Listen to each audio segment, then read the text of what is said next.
G'day, I'm Paul. We finally have a new Volkswagen Touareg in Australia, and the exciting thing for me is that this shares a platform with the Q7, the Bentley Bentayga, the Porsche Cayenne, Lamborghini Urus. So that means that you're basically getting a cut price Bentley here and a drivetrain that is shared with vehicles like the Cayenne.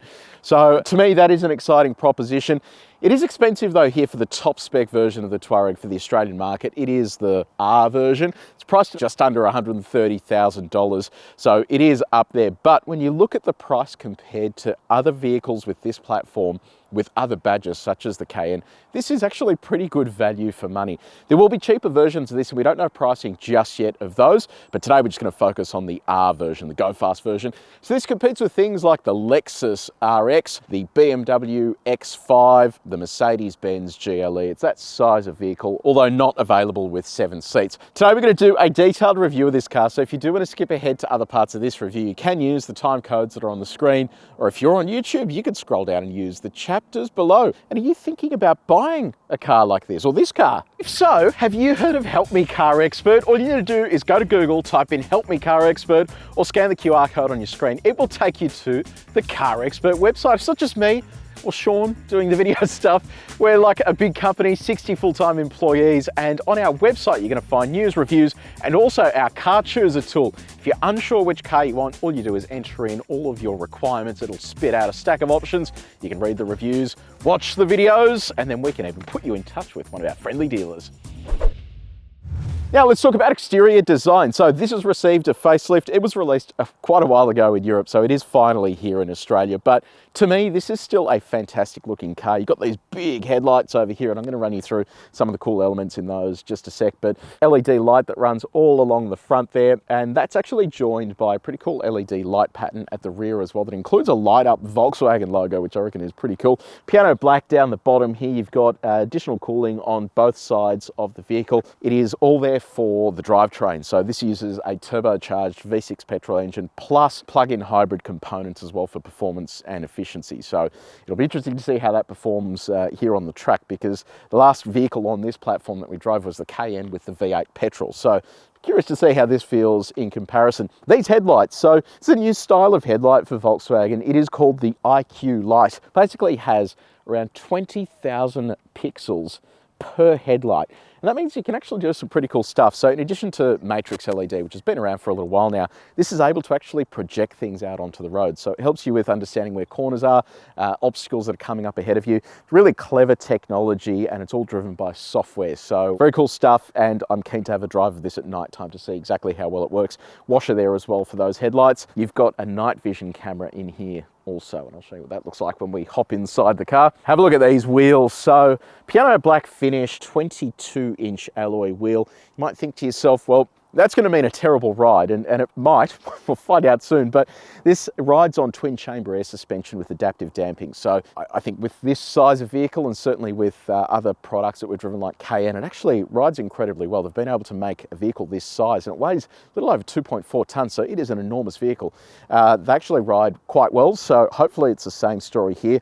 Big brakes as well here for the performance version. The rotor measures almost 500 mil in diameter. Giant caliper there as well. Piano black on the wing mirror there. R badge over here. Now roof rails. These might look just like normal roof rails, but they actually have sensors inside them. So when they do detect that you're carrying a load on the roof, it's actually able to vary the stability control program to give you that additional control over the vehicle. And the whole concept there is that if you're adding stuff to the roof, increases the center of gravity, and this is a sporty vehicle. So if you decide to go for a punt with stuff on your roof, you are going to alter the dynamics of the car that it was engineered for sort of initially. So that is quite a clever feature there. You've got privacy glass over here, and I love this as well. You've got a little door closer there as well, so you can just tap that closed and that will suck itself in nicely. Now around the back, full LED tail lights, but this is the section I was talking about. You've got this connecting red strip that runs along the back. The Volkswagen logo then lights up at night time as well, which is pretty cool. R logo here, and then E hybrid, because this is a plug-in hybrid. Shark fin antenna up the top there, and then real exhaust outlets as well with some piano black diffusering down the bottom here too. You've also got 3.5 tonne of braked towing capacity, but keep in mind that you've only got a payload of just under 600 kilos. So that means if you are towing 3.5 tonne and you're putting 350 kilos on the rear of the vehicle, which is typically what you would be doing, it only leaves you with a little bit of weight left over for payload inside the car. So that is your passengers and other items. So make sure you do your sums. If you are looking at this as a tow vehicle, you want to just have a look at your GVM to make sure that you're not exceeding the vehicle's capacities. Let me know what you reckon about the design in the comments section below. Now, when I talk about value for money, 130 grand is a lot of money to anyone, but when you look at this in the context of what it is as a performance SUV with the type of technology you're finding in much more expensive vehicles in the Volkswagen range, that is where I'm getting the value for money. So let me know what you reckon in the comments section below. Do you think it's value for money? Do you reckon it's too expensive? I'm keen to hear what you think. Okay, so we're inside the Touareg. We will start off with the key. This is what it looks like. You've got a lot of piano black on there. Lock, boot, unlock, and then Volkswagen on the back with R, like a faux leather sort of material. Proximity sensing, so you can keep that in your pocket. You've got a push button start just over here. This to me feels befitting of a $130,000 car. It's sort of very high-end, premium looking, very technologically focused with that big infotainment screen. It is let down by a ton of piano black in the center here and along the doors and stuff like that, but small compromise you need to make. The rest of it actually looks really good. Even stuff like the dashboard, the side trims here, it's all very nice and soft to the touch as well. What about your touch points? So that is sort of softish and then semi-firm there on the door. How soft are they? We've got our gyrometer. We've tested the main surfaces in this cabin. If you do want to see how this car compares to others that we've tested before, have a look at the link in the description below. Now, build quality, what is it like?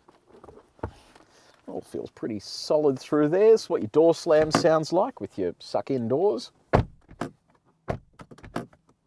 Now let's talk infotainment. So that is the monster of a screen here in the center. It's 15 inches or thereabouts in size, so it is huge. And you can see there when my finger approaches, additional context menus come up. So this kind of sends you back to the home screen, and then you can flick between different screens there. And then you've got like another sub menu that appears there as well with all the other features.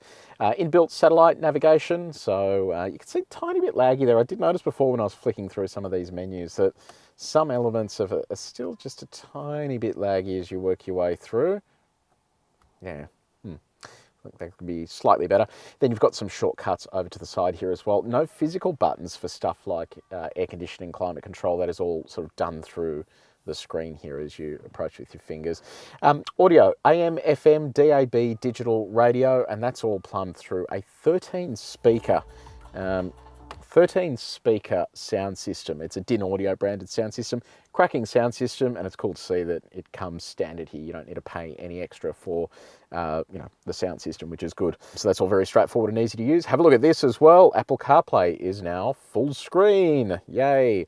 Wireless Apple CarPlay and Android Auto, and it's full screen. This was previously not full screen, and it looked a bit strange and weird. So that's Apple CarPlay. This is what Android Auto looks like. There we go. So again, full screen integration. That all works nice and easy and is wireless as well, which is great to see. Now, in addition to the infotainment screen, you have this screen ahead of the driver, 12.3 inches in size. This can be configured as well, and it has a whole stack of different features that come through the center of the screen too. So again, nice addition to have, and I'll show you how all of this stuff works when we do go for a bit of a drive, because you've got items here that are related just to the plug-in hybrid system as well. Charging and all that sort of fun stuff as well, so I'll run you through that later on. Now, on the safety front, you've got autonomous emergency braking with pedestrian and cyclist detection. You have a night vision camera. Let me pull that up. So the night vision camera appears in the center here and then shows you exactly what's going on in front of the car there. It can detect pedestrians as well, which is a pretty cool feature.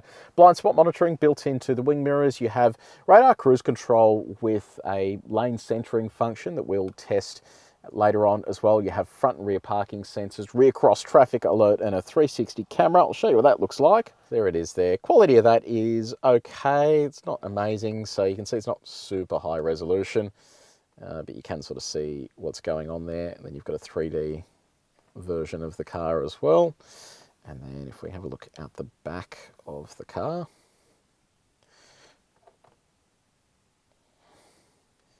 you can kind of see. Actually, it's not too bad there on the suitcase. You can see what's written on there without too many dramas.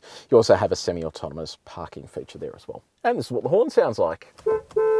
Now let's talk practicality, and we'll start off with your connectivity. So you've got wireless phone charging down here. You've got 12 volt and USB-C in there as well. You also have 2 USB-C ports in here. These are 45 watt outlets as well, so they're gonna be good for charging your phone and giving it some extra juice nice and quickly. You can kind of store your phone anywhere. There's plenty of slots for that.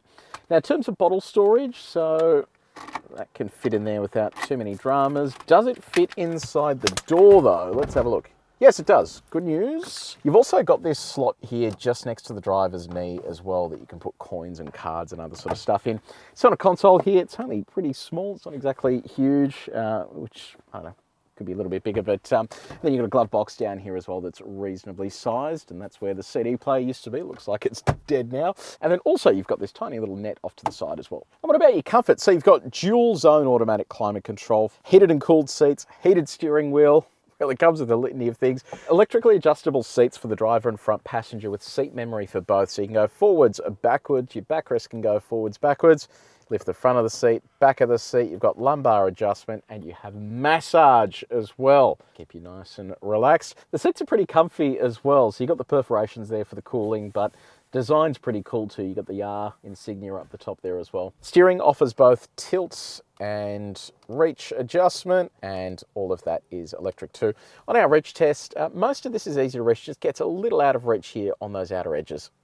So second row of the Touareg. So knee room, excellent. My seat is pretty far back, so quite impressed with that amount of room. Toe room's great. Headroom is pretty good too. Love this full-length glass roof as well that opens, so really impressive setup.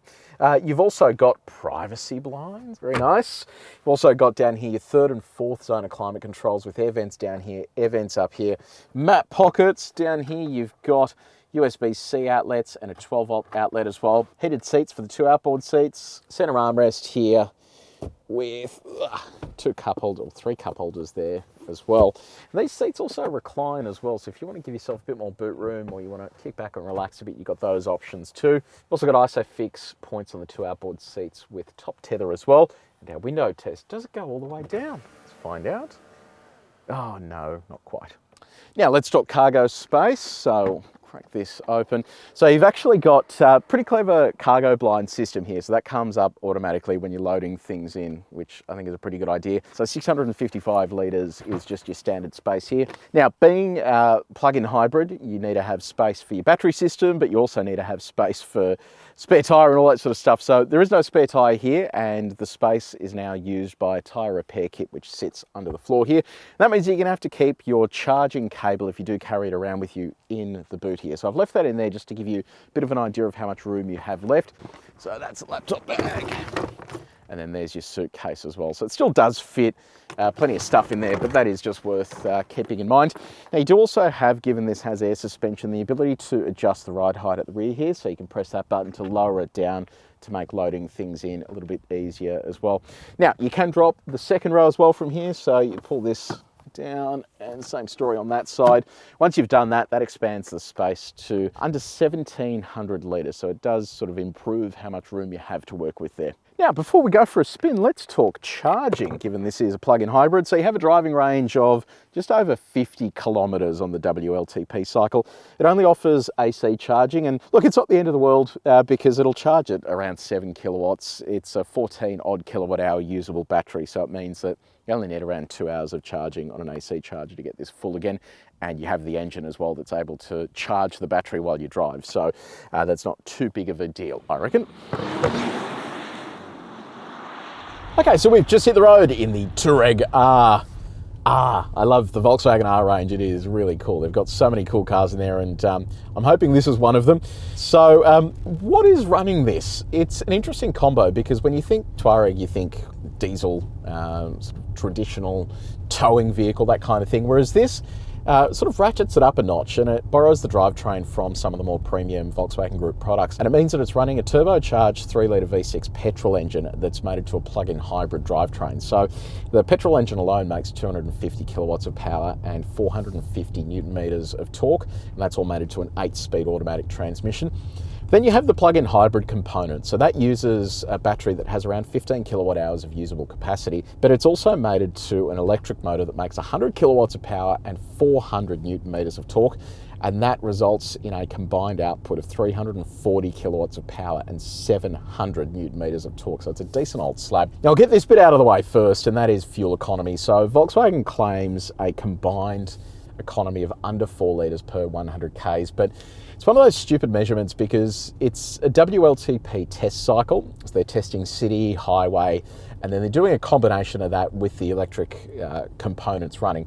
In reality, you're either going to be using this 100% electric, or you're going to be doing a longer distance drive where you exhaust the electric components and then you're just driving an internal combustion car that is carrying all of that extra stuff. So there's a bit of a furphy that, but if you look at what we are averaging, we're averaging 11 litres per 100 Ks. Now, it does sound high, but if you are using this daily as an electric vehicle, you're running it as an electric vehicle, but on longer distance drives, it is going to creep up a little bit there. So when you consider the performance of 0 to 100 in about 5 seconds, that number isn't too bad in my opinion, because your next step up is going to be a V8 in something like a Cayenne. And then at that point, you really are going to start chewing through the juice. So this gives you kind of the best of both worlds, and it's a plug-in hybrid tuned more for performance than it is for economy. Now, the only downside to all of that is that it weighs almost 2.5 tons. So it's a big vehicle as it is, but then adding in all of these components means that it is quite heavy. So we'll see how that affects performance. Now, in terms of the way that it drives, so every time you start the car, it's basically in E mode, which is electric mode, and it means that when you hit the throttle, you can see this bar over here, it's just using electric. Then what it has is, it has an artificial, well, it's not an artificial, it's a real kickdown switch, but it brings it up a little bit. So when you are in E mode and you touch that kickdown switch, it'll fire the internal combustion engine to give you that assistance from the internal combustion drivetrain. You can drive it just on E mode realistically without any dramas. Like, it is powerful enough to take off from the lights, and if you give it a bit of a jab, it will sort of pick up speed, but it is limited in terms of how hard it can actually pull before that internal combustion engine comes on. You also have, by clicking this button here, the ability to save charge. So you can actually get the internal combustion engine to charge the battery and then set it at a minimum level, or you can just run it as a hybrid as well, where it will just run a mixture of those two, kind of like what a sort of Toyota hybrid does. So you do have a lot of options there. The only downside to it all is that you can feel the gear shifts, because that electric motor is sort of connected to the transmission. So it does sort of feel a little bit lumpy at times, but it's not the end of the world. Now let's talk about rides. We're going to crank the speed up to 130 k's an hour, which is maximum speed limit in Australia, and also the speed that we go across our sine wave here to see what body control's like. Typically cars with air suspension are not too bad. Yeah, this is fantastic. So the air suspension's doing all the work there for you. You've got adaptive damping as well that just smooths everything out, so you don't have any dramas while you're sort of tootling along. Now, in terms of the actual drive modes, you have so many to choose from. You've got Eco, Comfort, Normal, Sport, Individual, Off-Road, Snow. There is a bit of everything there. So let's go for a fang around the track. Let's see whether this has its R credentials. So I'm going to flick over to Sport.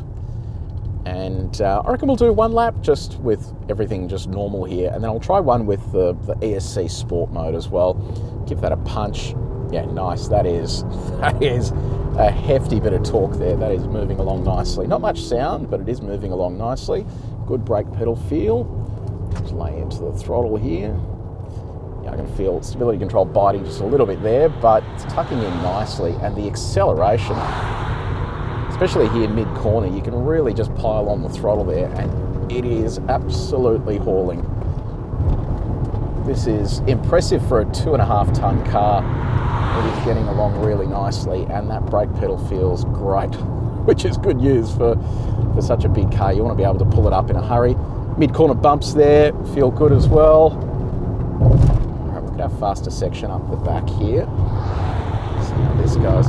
I'm genuinely shocked at how flat this is sitting through the corners, and the torque distribution and the torque vectoring they've got set up here is doing a really good job at just holding it all together. Okay, here's our back straight. That is absolutely hauling. That is impressive. All right, we'll line up one more lap here just to see what it feels like with that limited stability mode as well. Okay, so going to put this into ESC Sport mode. And we'll see what this feels like. Okay, so a bit of throttle out of this corner. Oh, that's much better. So it's just giving us a bit more latitude there and not biting as much. Yeah, nice.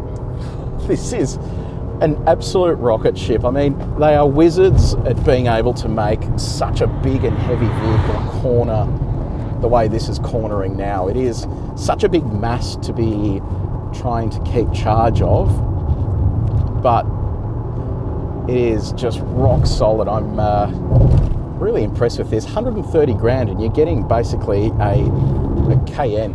Obviously it doesn't have the Porsche badge, but you know, you want to save yourself a lot of money, especially on options. It's actually not a bad way to go. Give it one more punt up the back here. Yeah, that is bloody unreal.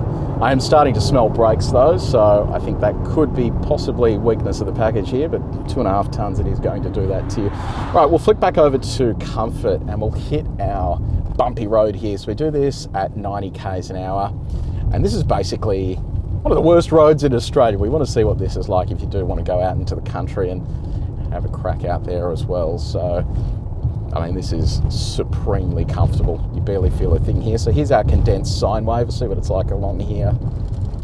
Oh, it is just perfection along that. I don't know, I'm glowing praise here, but yeah, it is a really impressive beast. So let's talk about road noise. It's really quiet inside the cabin here. I did notice a tiny bit of wind noise, but really wasn't the end of the world. You know, you're on 22-inch alloy wheels. It should be much louder than it is, but even on the coarse chip stuff, it's really quite impressive. In terms of visibility, so I can see clearly down the front of the car there. Decent sized wing mirrors. Visibility out the back is good as well. You've got all the parking sensors, cameras, all that sort of stuff. So you really don't have much to be concerned about when it comes to that. Okay, time to test some of the semi-autonomous systems. We do this at 70 k's an hour. Volkswagen calls this travel assist. So let's see how it goes. Jump that up to 70. I'm going to switch this on. So there it is there. I'll just make sure it's in travel assist mode. Okay, so that lights up green, showing that we're in the lanes, and the whole idea is that it will keep the vehicle centered within its lane. We're going to try it on the 3 outer lanes here. Traditionally, Volkswagens have struggled with the third lane. It's the only brand we have issues with, but we'll see how it goes anyway. So looks dead center there, which is good. The whole reason we do this is it's representative of what you notice out on the road. The more the vehicle is willing to apply steering torque here, the more it is likely to stay within its lane on the road. So, okay, that looks great as well. Very central there. All right, let's see what happens up here. See if it even activates. There we go, it's activated. All right, I'm gonna let go of the wheel gradually there. We'll see what it does. There we go. Once it's sorted itself, it is actually a little bit funny there. It's not willing to, sort of once it sorts itself out, it's okay. Yeah, there we go.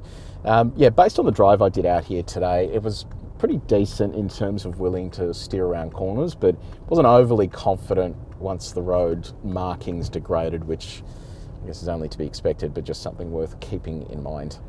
Okay, time to do some performance testing. So Volkswagen claims a 0 to 100 time of just over 5 seconds. We'll see how that goes. I've got it in sport mode. Launch control, according to the manual, you turn off traction control and then just brake and throttle and then let go. So we'll see how that works. We're going to go all the way through to 120 just to see what the overtaking speeds are like as well. So here we go. Brake boost that. Wait for that boost to build.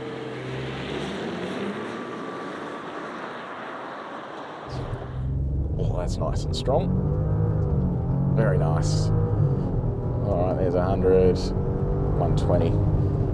That is very nice and strong. I've done a good job with that. Okay, so 0 to 100, 5.08 seconds. So pretty much bang on the claim there. 80 to 120, 3.21 seconds, 2.5 tons. It is absolutely hauling. So that is pretty impressive. Let's go back and we'll do a stop from 100 k's an hour. Okay, here we go.